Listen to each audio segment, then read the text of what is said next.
Nestled in the shadow of its imposing, now abandoned keep, sits the dwindling riverside village of Weepstone.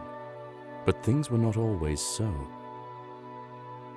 For in times gone by, a man from the east, known only as Raal, grew to power, waging a relentless campaign westward. After crossing the mountains into the kingdom of Talesworth, he established his seat of power and constructed a stronghold from which to oversee his lands. He called this stronghold Weepstone Keep. Many wondered what compelled this mysterious and seemingly unstoppable warrior to end his bloody campaign in this place. But the years were good to Weepstone and its people, their harvests unfailingly robust, and their industries the envy of neighbors both near and far. However, Raal would not live forever, and upon his death, his lands passed to his eldest son, Byron, and thus began the troubled times. Long past are the seasons of plenty for Weepstone and its people, whose fields now sit barren, the people forsaken by the good fortunes they once took for granted. To the astonishment of many, Byron abandoned Weepstone Keep for a modest manor on a hill near the town, and forbade anyone to return to its halls. Now the town barely survives, mostly as an unwelcome stop along a trade route used by merchants too impatient to travel the hospitable roads of the south. Only the trapped or the desperate continue to call this bleak place their home. Our story begins here, on a night of ill omen, as the people of Weepstone have been called to the tavern for reasons unknown.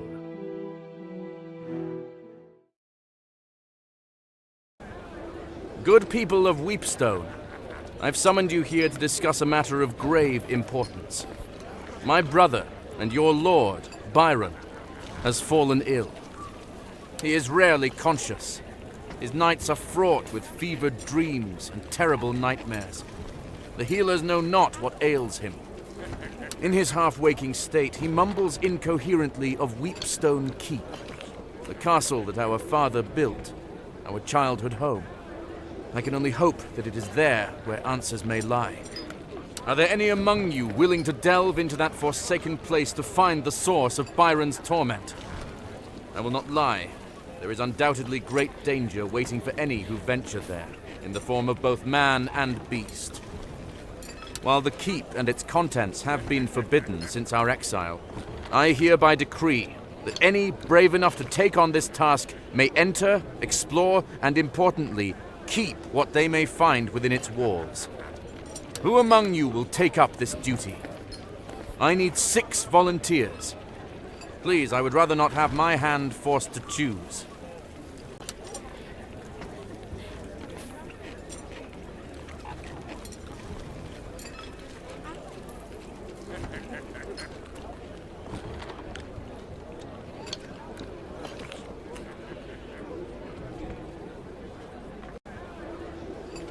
It is beyond me to make this choice.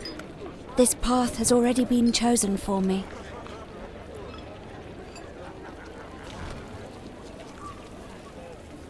Okay.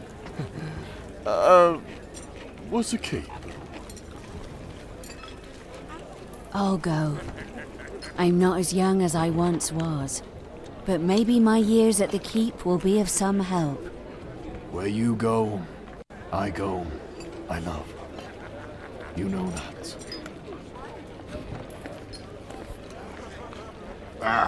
I said I would stick to plows and horseshoes. But I still know how to swing a hammer. I'll go. And so the unlikely party set out for the keep, arriving at the gates just as the evening light began to fail.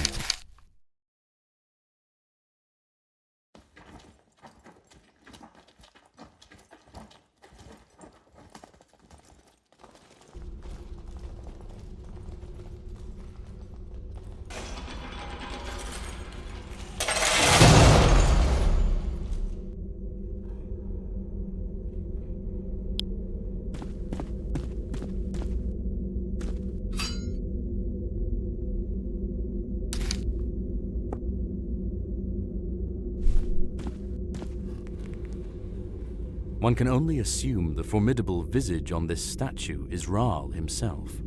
There seems to be something missing from this statue's hand, as though it's meant to grip an object.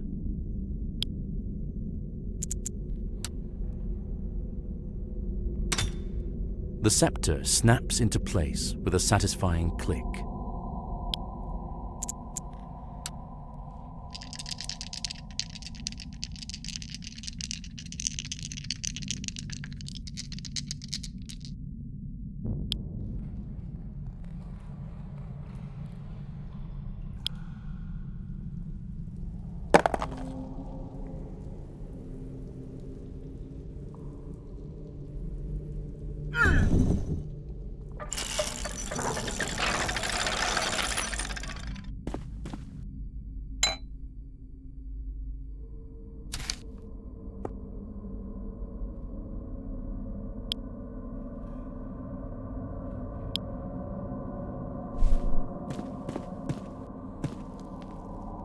One can only assume the formidable visage on this statue is Raal himself. The left hand holds a small shield, while the right hand holds a lion-headed scepter.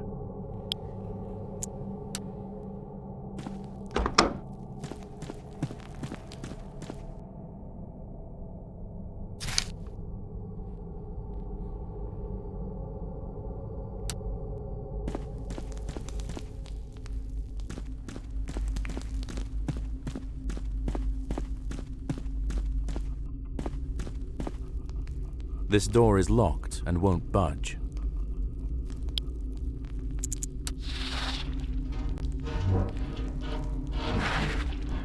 You hear a soft chittering, followed by the clatter of metal on stone.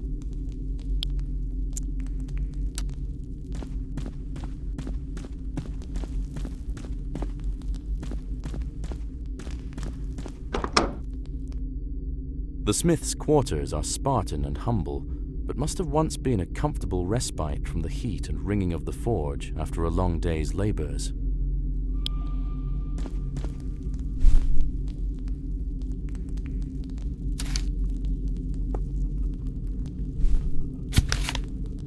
Oh, I'm a daft, blasted idiot. I just can't seem to keep my head on straight anymore these days. 1. Forge the armory key for the 3rd time this year. 2. Finish up Larona's set of fancy daggers. 3. Ask the apothecary about these blasted nightmares.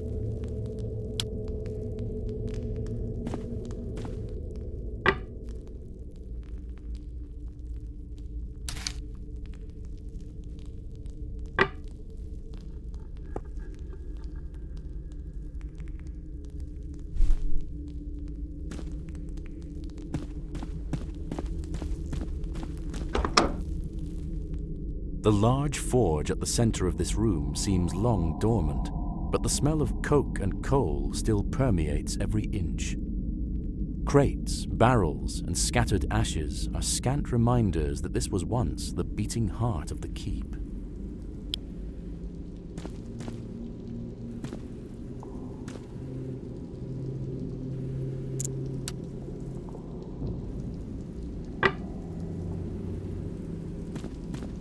You lean in, lighting the forge with your torch.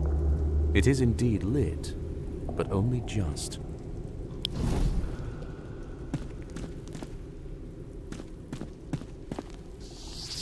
The forge begins heating up as you pump the bellows, but the embers remain quite cold. As more air pumps into the forge, you begin feeling some heat. The forge is as hot as it's going to get. The heat feels good in this cold, forgotten place.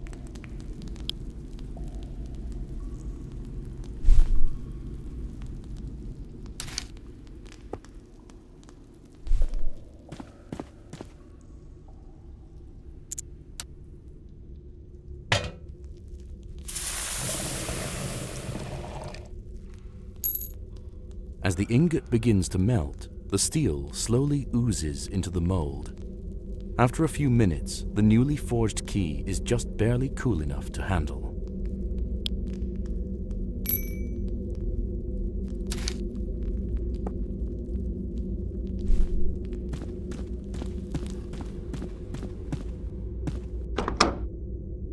filthy, disheveled man holding a knife cowers in the corner while eyeing you cautiously.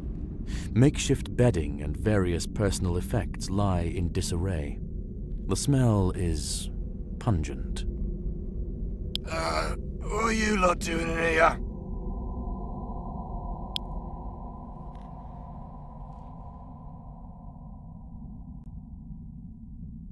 Well, it's been raining of late. Old Krieg needed to get me head dry.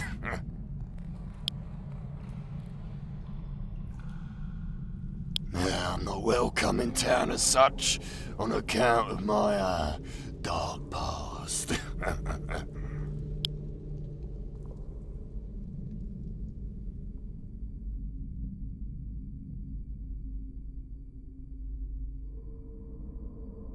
My shame is too great, I cannot say. But I've been exiled near on 20 years now. All alone in this world.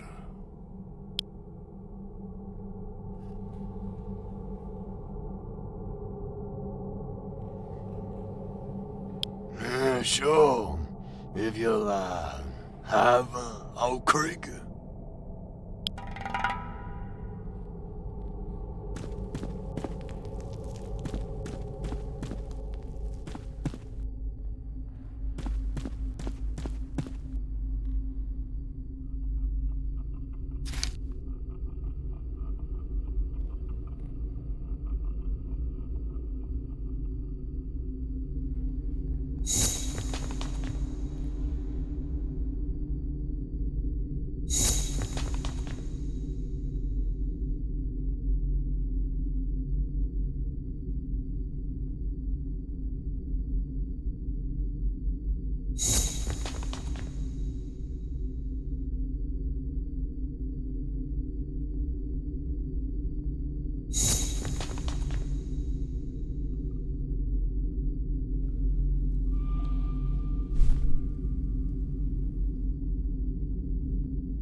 This door is locked and won't budge.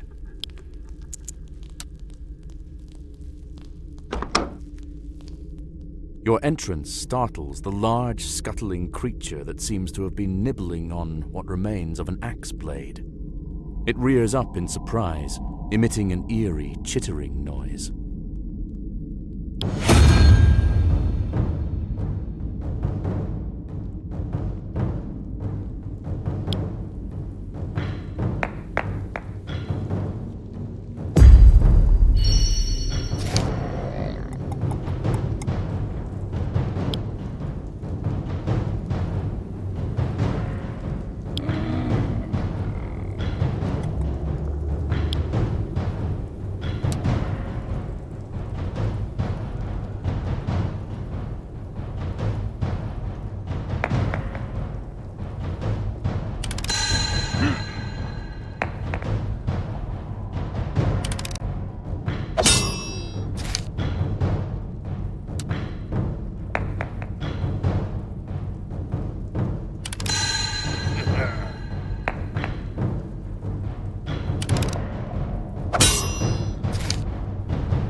No.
The earthy smell of rusting metal and leather gone to rot fill this chamber that clearly once served as an armory.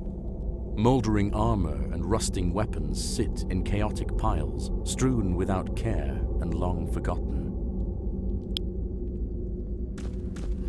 These weapons have been corroded beyond use by the Iron Belly's fetid bile.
A grinding noise, followed by the sound of metal scraping on stone, echoes from deep within the keep.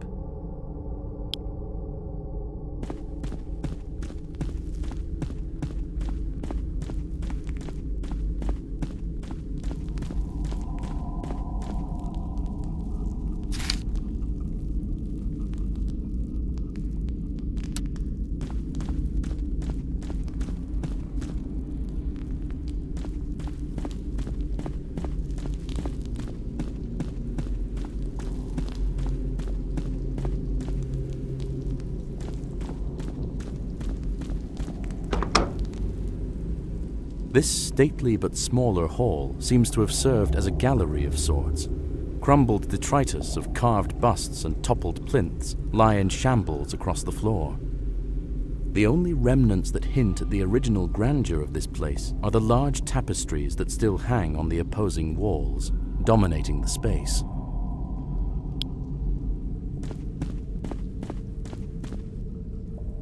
Depicted in the mural that spans the length of this side of the hall is the silhouette of a man standing in front of what looks like a calm pool of water.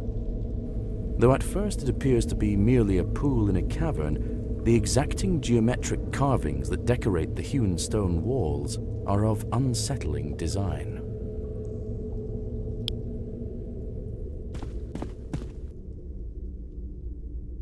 Before you spans a great mural dominating the entire stretch of wall. A man, most likely Rahl himself, sits astride his great warhorse. He brandishes an outstretched sword at the body of a fallen foe, flanked by his imposing host.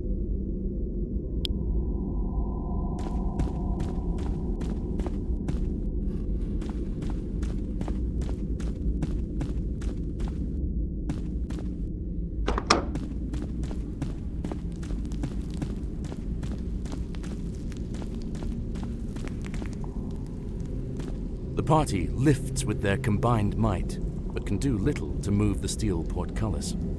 There must be another way.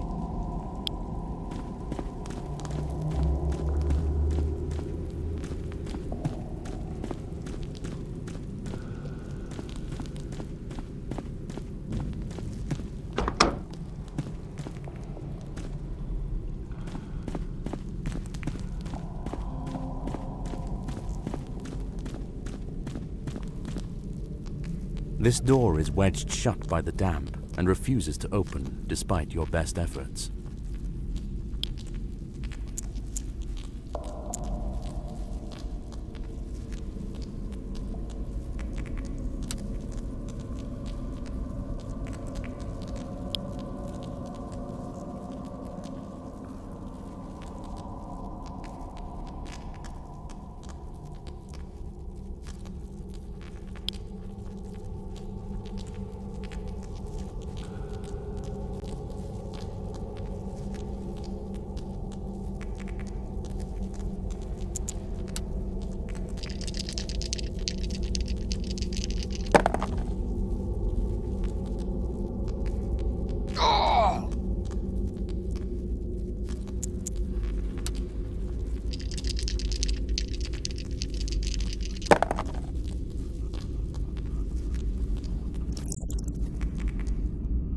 Though humble, these quarters were clearly reserved for a captain or leader of the keep's guard.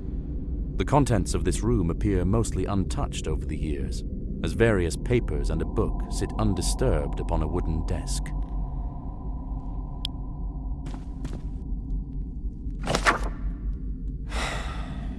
My thoughts of late are greatly troubled, and my faith in our Lord falters. That priestess, Lorona, and her jealously guarded activities beneath the keep bring me great concern. If the captain of his lord's guard is not permitted to venture below to the Undercroft, one can only imagine why. My thoughts of late are greatly troubled.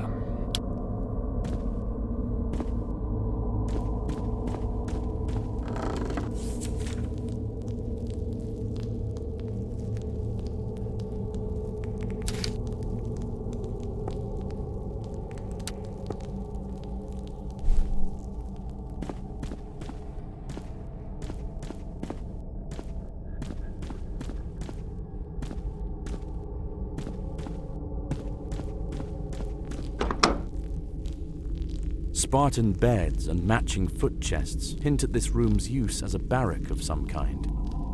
The ravages of looters and time have been unkind, leaving it in shambles. A makeshift structure built from bed frames dominates the rear of the chamber.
The sound of small boots disturbs the quiet of the room as small figures burst forth from the haphazard barricade. They brandish crude weapons and seem particularly intent on defending their hideout.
A grinding noise, followed by the sound of metal scraping on stone, echoes from deep within the keep.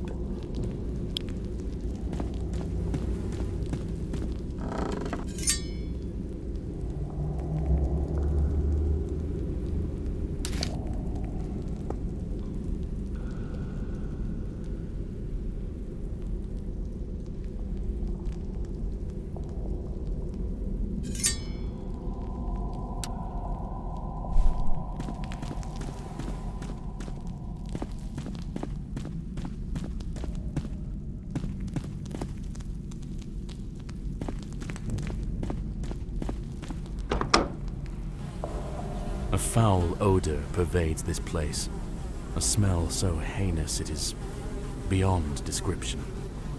A sitting board runs the length of the far wall with 3 openings.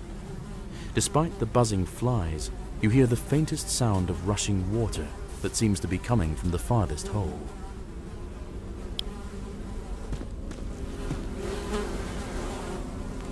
Your guts roil, your eyes water.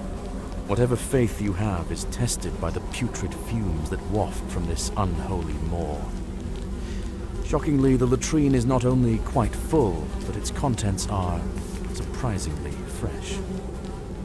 A glint of gold sits just out of reach, atop the muck.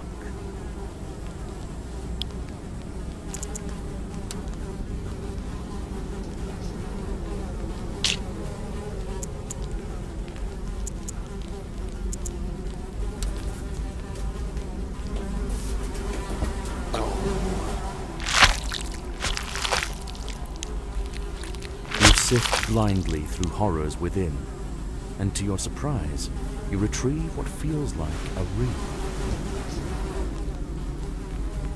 You emerge from the hole, smelling...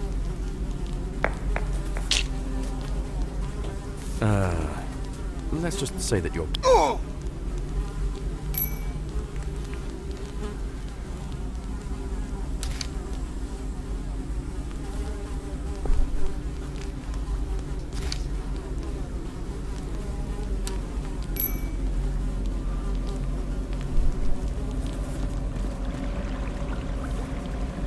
As you approach the middle latrine, you are blasted by an odor beyond words. You have no choice but to back away. Peering into the opening shows a drop that leads out of sight and into absolute darkness, farther than any sane person would attempt to climb, unless, of course, they wished for certain death. You hear the sound of rushing water coming from below.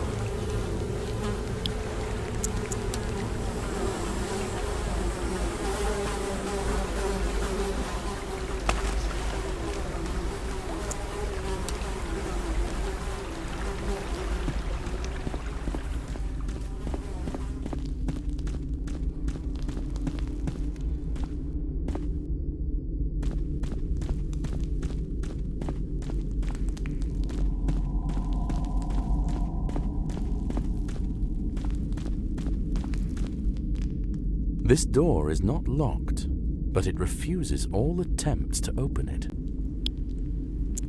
No discernible sounds come from beyond the door. You attack the door, but fail to cause any significant damage.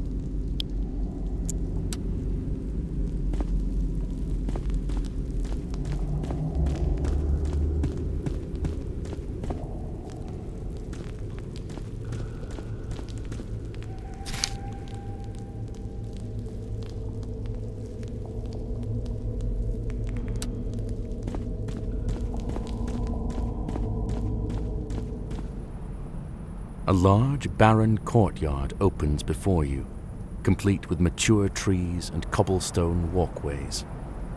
As you cross the threshold, a sprinkling of pebbles and dust rain down from above.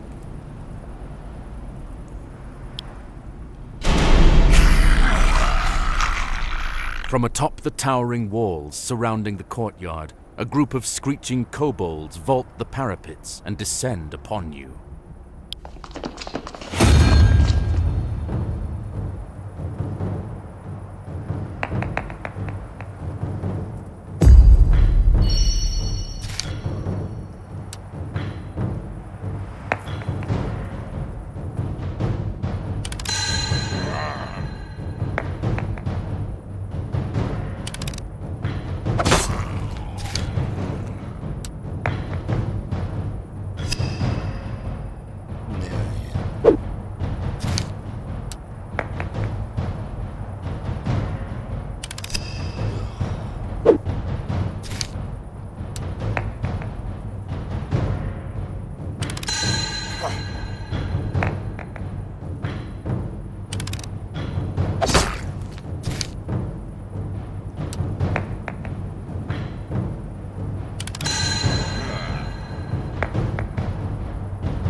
Despite your best efforts, the door refuses to budge.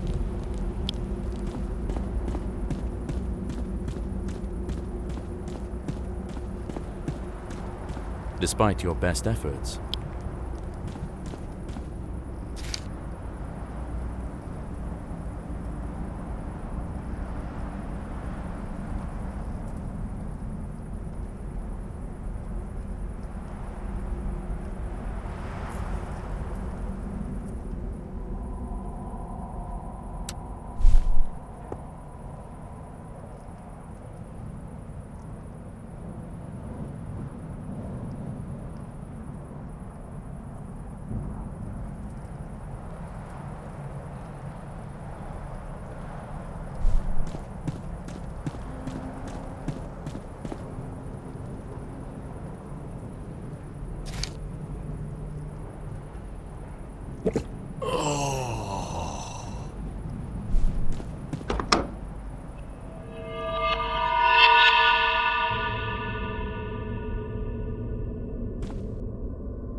You there? Who are you that dares enter this sacred place?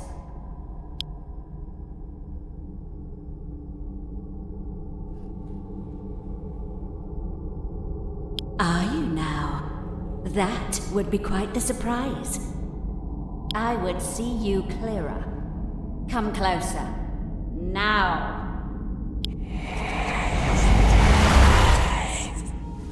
It would be rude to not introduce myself to guests.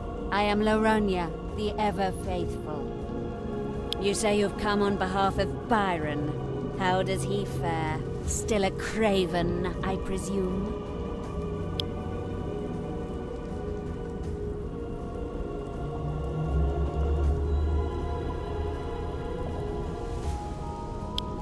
I know him well, as he does me.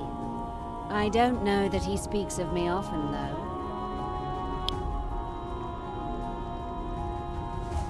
I am untroubled by what fools do not know, but they make such bad company. Time to remedy that.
must have misinterpreted the omens. Today, he calls for me. It matters not. I am only a servant in his grand designs. It has already begun. And with that, the spark of life fades from the mad priestess, leaving behind naught but a dead-eyed rictus.